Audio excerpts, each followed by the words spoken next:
थ्रोम्बोसाइटोपिनिक immune thrombocytopenia, ठीक है। इसमें क्या आता है, इसमें हमारा एक्सेसिवली ऑटो इम्यून रिएक्शन होता है, एंटीबॉडीज बनती हैं, and that antibodies effect the anti glycoprotein 2b और 3a को इफेक्ट करती हैं, डैमेज करती हैं। That will lead to the splenic macrophage destroy the platelet, ठीक है। स्प्लेनिक मैक्रोफेज होते हैं लाइक ये हमारे प्लेटलेट्स हैं, इनके वो ऊपर एंटीबॉडीज अटैच हो जाती हैं। क्या होती हैं? एंटीबॉडीज अटैच होती हैं। जब ये हमारे स्प्लीन से पास होती हैं, वहां पे जो है एक मैक्रोफेज होती हैं।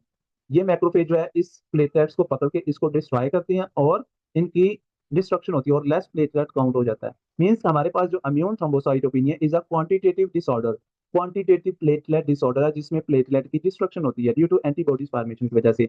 ये इडियोपैथिक भी होता है और secondary to the SLE, HIV infection की वजह से, हेपेटाइटिस सी वायरस की वजह से हो सकता है, क्रॉनिक लिम्फोब्लास्टिक ल्यूकीमियास की वजह से और कुछ ड्रग्स की वजह से। ये सारी चीजें जो है वो हमारे इम्यून सिस्टम को ज्यादा करेंगी। हाँ, और as a antigen, foreign antigen भी एज अ एक्ट करती हैं, एज अ हेप्टेन एक्ट करती हैं, जिसकी वजह से इम्यून सिस्टम इसको डिटेक्ट करता है और एंटीबॉडीज प्रोड्यूस करता है। That antibodies lead to the platelet destruction. की फीचर्स अगर हम बात करें तो ब्लीडिंग टाइम रेज होगा, क्योंकि लेस प्लेटलेट होंगे तो ब्लीडिंग टाइम रेज होगा। प्लेटलेट काउंट भी कम होगा, एक्सेसिव डिस्ट्रक्शन की वजह से प्लेटलेट काउंट कम होगा। पीटी एपीपीटी नॉर्मल होगा। अगर हम बोन मैरो की बात करें तो मेगा कैरियोसाइट्स जो है वो रेस मिलेंगे।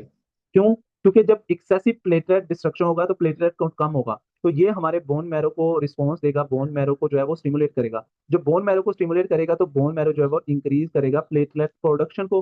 प्लेटलेट की प्रोडक्शन जो है वो इंक्रीज होगी। जब प्लेटलेट की प्रोडक्शन इंक्रीज होगी तो वो इमेच्योर प्लेटलेट होंगे, और वो इमेच्योर प्लेटलेट जो होती हैं उनको हम मेगा कैरियोसाइट्स कहते हैं, इसीलिए उनका बोन मैरो के अंदर लेवल ज्यादा होगा।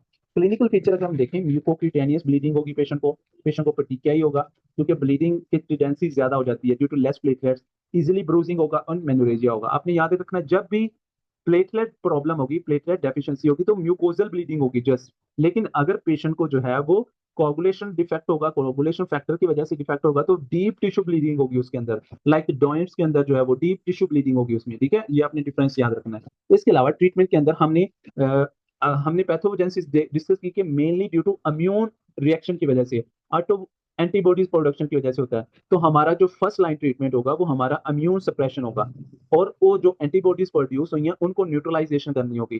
तो इम्यून सप्रेशन के लिए हम पेशेंट को ग्लूकोकॉर्टिकॉइड देंगे, और इसके अलावा जो ऑलरेडी एंटीबॉडीज बन चुकी हैं जो कि हमारे प्लेटलेट की डिस्ट्रक्शन करती हैं, उनको न्यूट्रलाइज करने के लिए हम आईवी इम्यूनोग्लोबिन देंगे, आईवीआईजी देंगे। और अगर पेशेंट को रिफ्रैक्टरी बार बार इम्यून थ्रोम्बोसाइटोपिनिया हो रहा है तो उस केस में हम जो है वो रिटोक्सीमैब देंगे। ये CD20 एंटागोनिस्ट होती है, एनालॉग होती है, जो कि हमारे बी सेल से एंटीबॉडीज प्रोडक्शन को, इम्यूनोग्लोबिन प्रोडक्शन को कम करेगी। इसके अलावा कुछ टीपीओ रिसेप्टर एगोनिस्ट देते हैं, ठीक है। टीपीओ रिसेप्टर, थ्रोम्बोपोएटिन रिसेप्टर, ताकि एक्सेसिव प्लेटलेट की प्रोडक्शन हो, जो एक्सेसिव डिस्ट्रक्शन हो रही है उसको कंपेंसेट करने के लिए प्रोडक्शन को बढ़ा दें। कौन कौन से टीपीओ एगोनिस्ट होती हैं? एल्ट्रोम्बोपेज एंड रोमिप्लोस्टिन, एल्ट्रोम्बोपेज एंड रोमिप्लोस्टिन। इसके अलावा अगर बार बार फिर भी इम्यून थ्रोम्बोसाइटोपिनिया हो रहा है, इम्यून डिस्ट्रक्शन हो रही है, तो हमने साइट ऑफ डिस्ट्रक्शन को रिलीव कर देना है, हमें साइट ऑफ डिस्ट्रक्शन को रिमूव कर देना है। और हमें पता है कि प्लेटलेट्स के ऊपर जो एंटीबॉडीज अटैच होती हैं, जब वो प्लेटलेट्स स्प्लीन से पास होती हैं तो स्प्लीनिक मैक्रोफेज उनकी डिस्ट्रक्शन करते हैं। तो हमारे पास जो प्राइमरी साइट ऑफ डिस्ट्रक्शन वो है स्प्लीन। तो हमने रिफ्रैक्टरी या लास्ट रिजोर्ट हमारा जो है वो हमने स्प्लीनेक्टोमी करनी है पेशेंट की, ताकि हम साइट ऑफ डिस्ट्रक्शन को रिमूव कर सकें और हमारे पास जो इम्यून थ्रोम्बोसाइटोपिनिया है वो करेक्ट हो सके, ठीक है। तो ये हमारी आज की डिस्कशन थी अबाउट द